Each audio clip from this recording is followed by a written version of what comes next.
اليوم جايك بمفاجأة يا عيسى. يا شيخ ازيك؟ أنا بخير الحمد لله، نحمد الله عز وجل الذي لم يقتل ولم يصلب ولم يقدر عليه أحد من الخلق. عندي لك سؤال يا عيسى القس. طيب هات سؤالك. يلا، معك جنبك. بستنى اول عندي لك سؤال. بص عندي لك لا سؤال. لا لا لا. تسمع السؤال أولا. جنبك كتابك؟ هل اللي كتابك ساعة ببعت ثلاث ثلاث ثلاث، واخد بالك؟ جنبك كتابك ولا لا؟ اوكي. بس طب كل كيف بدي ابعت كاست الك؟ كل كيف؟ اعطيني الطريقة. أنت أول شيء، أول طريقة تعملها إنك تبعد من فمك طيب يا شيخ، السماعات. اوكي. شو والله شريت هيدسет عشان بس احكي معك، جديدة يعني. يا المهم، هذيك خربانة، شريت واحدة جديدة كرمالك. يا قس شكرا. عيسى، يعني نصعدوك لما يحين دورك. تخيل أنت تتكلم الآن، نصعدوا شخص آخر ونقطع الكلام عليك. بس ما تقطع الكلام، خلينا ناخذ ونعطي مع الشيخ. طيب. بعدين انا ما بشتم ولا بكل الادبي ولا شيء، انا بدخل مع حوار يا يعني هادي وبسيط. يا عيسى، ما قلنا لك حبيبي، لا تشتم ولا شيء، بس بعد شوي السماعات. هايني بعد هيك كويس. لو تشيلهم أحسن، يا ريتك ما شريتهم. طيب، جنبك هاتف آخر تفتح النص، يعني عشان نريد أن نفتح نص في كتابك. ما عندي هاتف اخر. طيب. نفس الموبايل هذا، بس لازم اطلع من الكيكه ثواني يعني وبدخل بعاود. بزبط ولا لا؟ طيب تمام. أنا أعرض لك النصوص من عندي، إيش رأيك؟ طب انا عندي شويه نصوص اذا حابب تسمعها بالاول لا على لا لا لا لا لا, لا. أصبر بص، أصبر. انت عندي طلبت انت أصبر. طلبت أصبر يا رئيس القس، أصبر. عندي نص أريد أن أسألك عنه، نتناقش فيه وبعدين نتناقش فيما تريد إن شاء الله. تمام؟ طيب، هذا النص ممكن تقرأه أمام الجميع. هذا النص، افتح الصوت. سفر عزرا. بنو بابي ست.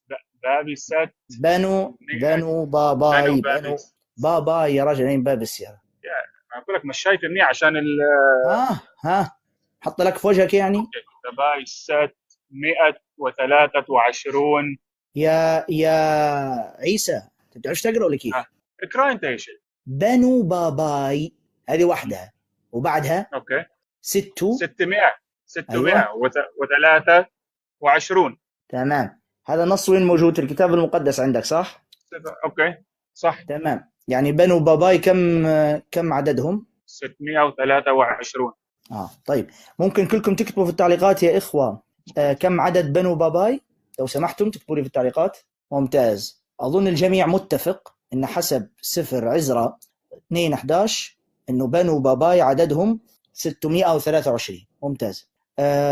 خلينا بس معلش للاحتياط يعني نعيد قراءة النص، يمكن ما قرأش النص صح.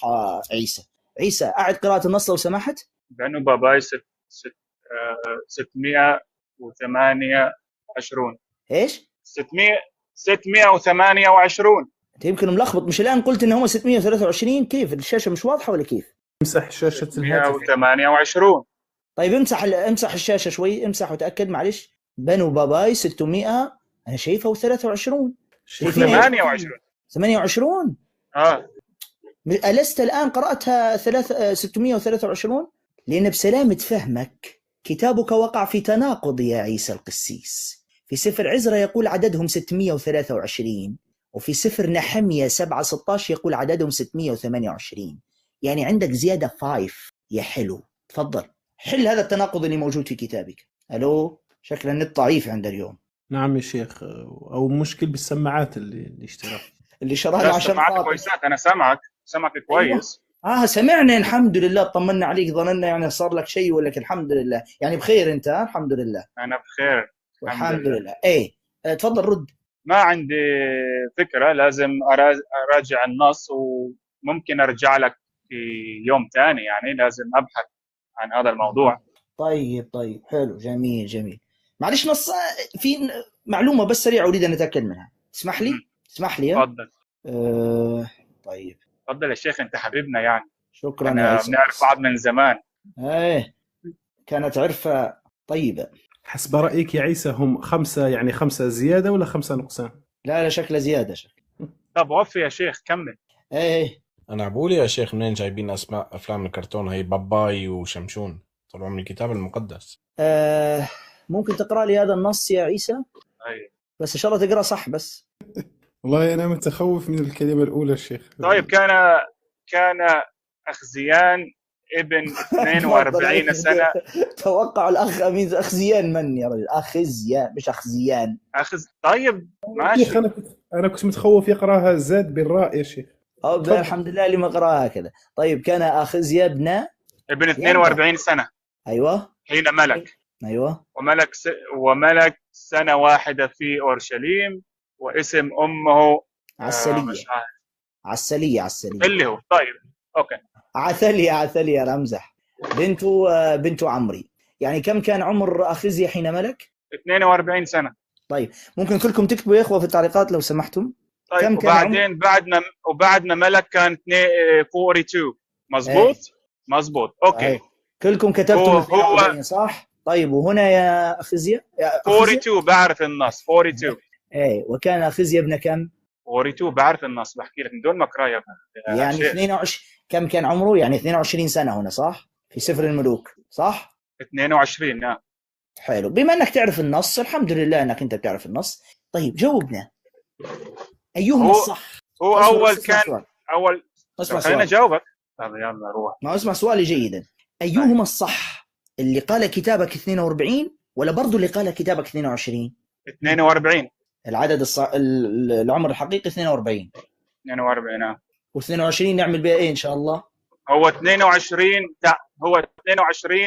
تعين لكن ما صارش بعده، ما صار. يعني هو كأنه أخذ الوظيفة لكن ما باشرش فيها. شكلك كنت السكرتير بتاعه انت اللي عرفت التفاصيل هذه كلها. لا هو التفسير هيك. ادخل على التفسير، هو كده التفسير. ايوه التفسير. ايوه التفسير هكذا. منين جبتوا هذا التفسير؟ ادخل على اي تفسير مسيحي بقول لك التفسير هيك. يا عيسى النص يقول وكان أخزيا ابن 22 سنة حين ملك. النص الآخر كان أخزيا ابن 42 سنة حين ملك. الكلمتين بيقولوا حين ملك، ما فيش مازال ما استلمش الوظيفة ولا ينتظر في التعيين بتاعه ولا الكلام الفارغ هذا كله. تمام طيب خلاص أنا معك. يعني العمر الحقيقي 42 صح؟ 42 تمام. والد أخزيا من هو؟ تعرف هذه انت تعرف الآن انك انت ورطت نفسك ورطة العمر؟ لا ما ورطت يعني. هو هو أخزيا أصلا ابن من؟ اصبر بس. أخزيا ابن من؟ أخزيا ابن شخص اسمه يهيرام أو يهرام. أوكي تمام. يهرام هذا اللي هو أبو أخزيا هو الذي كان ملكا قبل أخزيا، صح ولا مش صح؟ صح. طيب ممتاز. من كان ولي عهد يهورام؟ من كان ولي عهد يهورام حين كان يهورام الملك؟ ما بعرف. هو أخزيا كان هو ولي العهد ابنه. يهورام كان ملكا واللي كان ولي عهده هو أخزيا. أوكي كويس. هذا كما يقول سفر الملوك كذلك. كويس. عادة الملك لما يموت يستلم مباشرة بعده ولي العهد، صح ولا مش صح؟ هذا عبر التاريخ ولا حتخالفني في هذه؟ لا مش راح أخالفك. ممتاز. يهورام لما مات كم كان عمره؟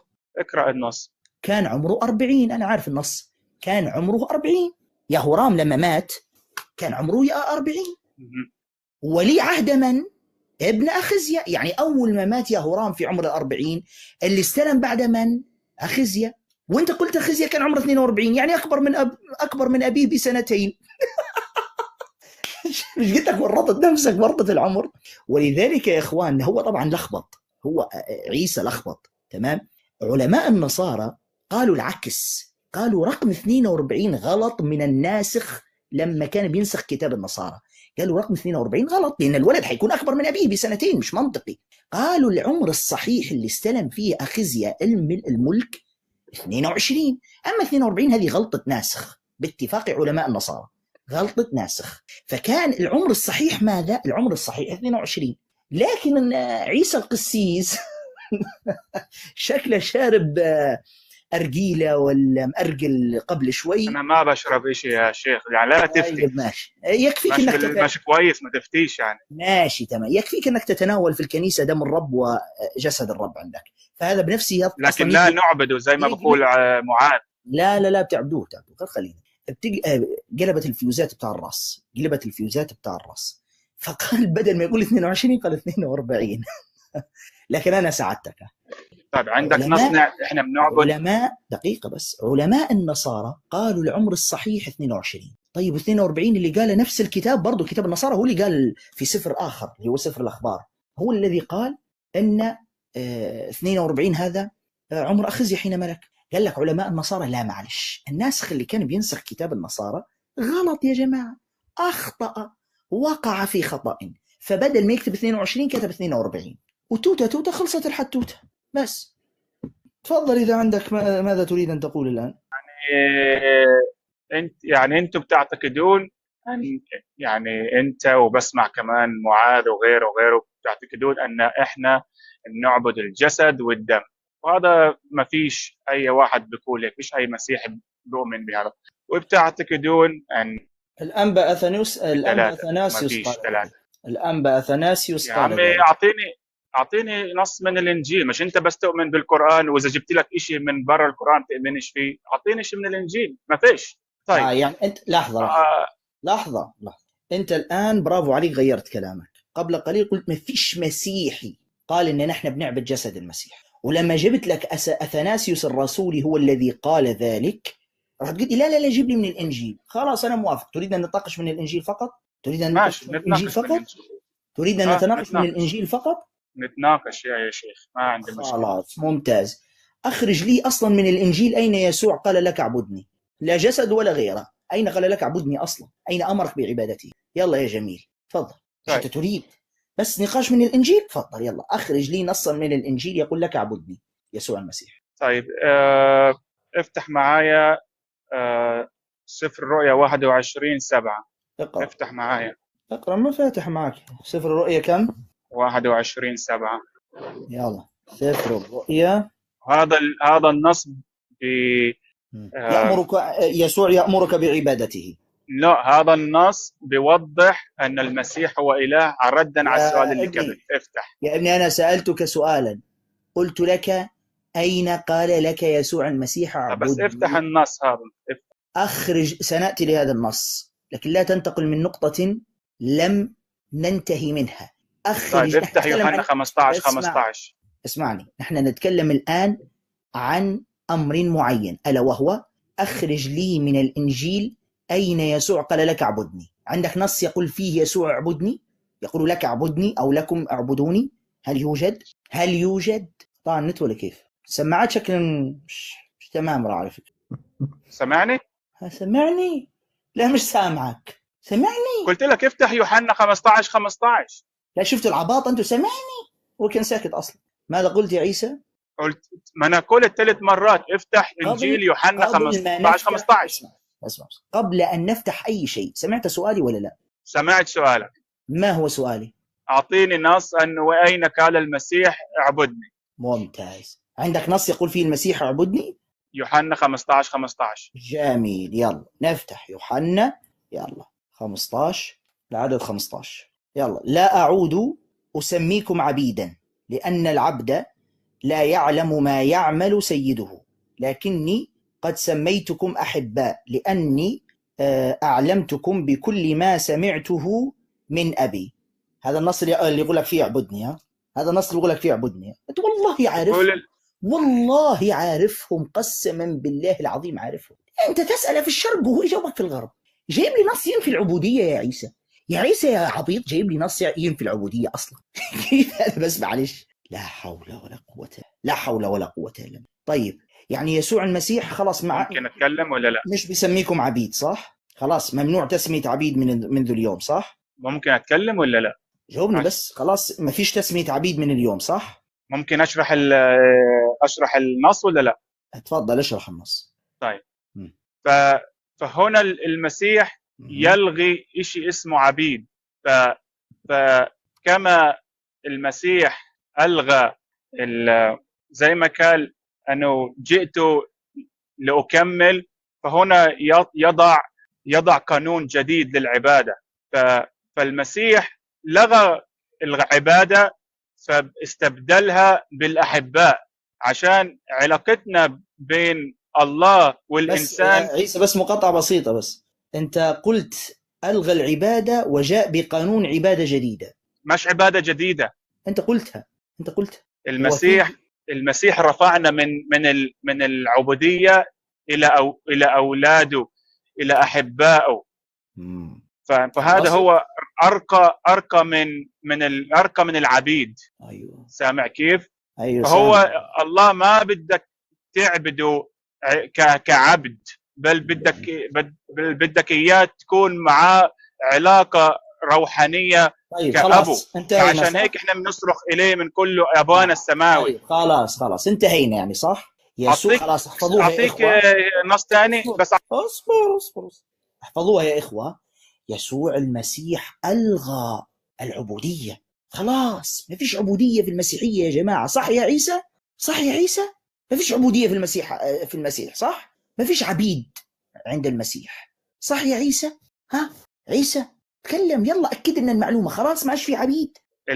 المسيح ما بدك إياه يكون عبد تكون عبد لإله، يعني لغى خلاص، أحباء لإله، بل أيوة. لغى العبودية، ما فيش عبيد خلاص. طيب ليش بولس خالف كلام المسيح وقال أيها العبيد أطيعوا سادتكم؟ بولس بتكلم مع مين هون؟ مع جدك. أيها العبيد. مش خلاص ما فيش عبودية، ممنوعة كلمة عبيد؟ كيف بولس رسول المسيح كما تقولون يقول أيها العبيد أطيعوا سادتكم؟ مش لغاها العبودية؟ أنت أمام خيارين، يا إما بولس واحد كذاب مش تابع للمسيح ويحرف في كلام المسيح، يا إما العبودية ما التغتش. اختر وأحلاهما مر. تفضل. هل بولس خالف؟ وين؟ ورجينا النص، أعطينا اقرأ النص. يا سلام، ورجيك، أنا بورجيك. وين؟ أفسس 6:5. أيوة. ارفع النص تشوفه. اطلبوا. شوف انت التشبيه. شوف انت التشبيه. قال لك اطيعوا ايها العبيد اطيعوا سادتكم كما للمسيح، يعني برضو عبيد للمسيح انتم. والله يعني اطيعوا المسيح كما تطيعوهم، اطيعوا المسيح. لكن كيف نداهم بالعبيد، يعني أيوة. يا قوم يا عبيد، يعني هو بنادي عليهم. مش لكن الله ما بده عبد. يا عيسى مش التغت العبودية. ليش يقولون أيها العبيد؟ مش مفروض التغت العبودية؟ خلاص التغت. أنت قاعد تعطينا في خطبة كاملة إن العبودية التغت. طيب أنت هل تعلم أن يسوع المسيح نفسه عبد؟ يسوع المسيح نفسه عبد، كما جاء في العهد الجديد أن إله إسحاق مجد عبده يسوع. يعني يسوع بنفسه عبد. يسوع قال عنه بولس آخذا صورة عبد. يسوع آخذا صورة عبد، يعني أنت بتعبد عبد. شفت الحكاية كيف ماشية؟ أنت بتعبد يسوع المسيح اللي قال عنه كتابك عبد. مسخرة ما بعدها مسخرة، أقسم بالله مسخرة ما بعد. حتى والله يظن كفار قريش يستحون من ذلك. أبو جهل حاليا قاعد يبكي في زاوية، يقول أبو جهل قاعد يقول ما هذا الكفر. تخيل فرعون الأمة قاعد يقول لك ما هذا الكفر. أنا متأكد قاعدين لما الآن في جهنم وهم قاعدين مستغربين من عقيدة النصارى، بيعبدوا عبد يعني نقة سودة نودة. بس انت تريد ان تتكلم يا عيسى بعد الفضائح هذه كلها؟ اخذا صورة عبد وليس عبد، في فرق المعنى. لا في صورة عبد. لا اسمع، في نص اخر يقول عنه عبد. في نص اخذا صورة عبد يعني صار انسان، صار يشبهنا. عيسى هذا نص وليس عبد. اسمع، تنفي ان يسوع المسيح عبد؟ اخذا صورة عبد وليس عبد. اسمعني، تنفي ان يسوع المسيح عبد؟ تنفي عشان طلع لك النص بسرعة. انفي. هات النص. يا سلام. الله أكبر. هات النص. سخني. أيوة سخني عشان أنا أحب التحديات. دقيقة واحدة. هات النص. وعندي حتى الترجمة. تنفي يا عيسى، تنفي أنه عبد؟ هات النص. لا شوف، هل ينفي أن في نص يقول عبد؟ خلي يسأل هذا السؤال. نعم أنا سألته، هو ما هو يعني عارف أنه الشيخ عنده الجواب. تفضل يا عيسى. هل تنفي؟ لا هو آخذا صورة عبد، يعني هو كإنسان هو كعبد. نعم. هل هو سائرا في شبه الناس. افتح فيليب 2 آخذا صورة عبد. أنا عارف. فيليب 2:6 أنا أجيب لك إياها. لكن هو معادنا لله. اسكت يا عيسى شوية. عيسى اسكت شوية. أنا اللي جبت لك النص أصلا. سفر أعمال الرسل الإصحاح 3 والعدد 13. عدد 13. يلا اقرأ. إن إله إبراهيم وإسحاق ويعقوب إله آبائنا قد مجد. اقرأ. وين؟ اقرأ. وين مجد؟ أيوة الكلمة هذه اقرأها. عبده أيوة. يسوع. عبده من؟ يسوع. يسوع. وين هذا موجود؟ أعمال الرسل. نعم. هذا كتاب إيش؟ هذا كتاب من هذا؟ الكتاب المقدس. يعني موجود النص، شفت؟ موجود طيب. النص صح؟ ما هو ماخذ صورة عبد يا شيخ. ما فيش في هو النص إنسان كعبد. ما في. اقرأ فيليب اسمع 2. يا عيسى، اسمع يا فيليب عيسى، 2 بطل 6. الحركات هذه. عيسى بطل هذه الحركات. أنت حرفيا قلت اسكت واسمع. أنت قلت ما فيش كلمة عبد، نفيت كلمة عبد، نفيت كلمة عبد، قلت ما فيش كلمة عبد. كلهم سمعوك والحوار مسجل وسينشر بإذن الله. أنت نفيت وشددت عليه. أنا ما قلت أنا ما فيش. لا قلت راجع نفسك، راجع. قد قصفت جبهتك اليوم لما فيه من الكفاية. أنا تحشمت لك والله، يا ناس استحيت لك، مش عارف إذا بستحيتش إلى الآن، مش عارف كيف. وبعدين بالنسبة للعبد قلت لك فيليب 2 6 المسيح أخذ صورة عبد. يا عيسى يا عيسى خليني أرجوك يا عيسى اصبر، يا عيسى اصبر. انت قاعد بتفاجئني، يعني انت قاعد بتفاجئني بالنص الذي يقول اخذا صورة عبد. يا اخواننا ما سمعتونيش وانا قلت لا قبل ما يقولها؟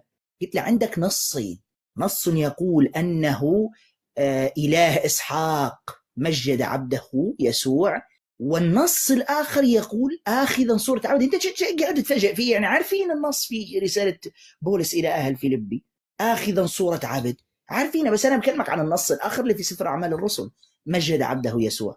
المهم انت يعني طيب كمل، يلا كمل.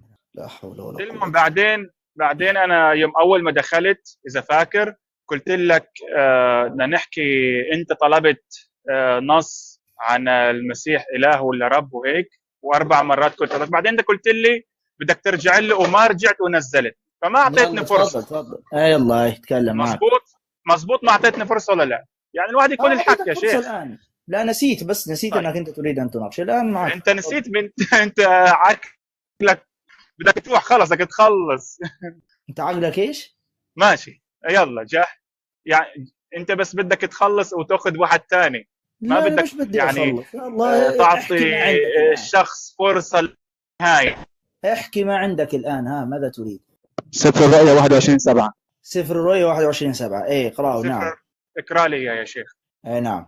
يقول من يغلب يرث كل شيء وأكون له إلها وهو يكون لي ابنا. هذا النص اللي تتكلم عنه؟ يا هذا النص من المتكلم؟ الله المتكلم. المسيح المتكلم. ما شاء الله. يلا هات دليل ان المسيح هو قائل هذه الكلمة. لو قرأت النص راح تجد ان المسيح المتكلم. اين؟ اقرا النص، اقرا اللي قبله راح تعرف ان المسيح. يلا نقراه كاملا. وين بالضبط اللي قبله؟ وين بالضبط؟ اقراه كاملا. اي عدد انت اقراه الان وطلع لي كلمة اقرا المسيح. من الاول. اقرا من الاول. عيسى 21:1 عيسى من بداية. عيسى اسمع، انا لست قارئا عندك، تفضل انت اقرا من الاول وطلع لي كلمة المسيح في النص. يلا تفضل ابدا من الاول انت.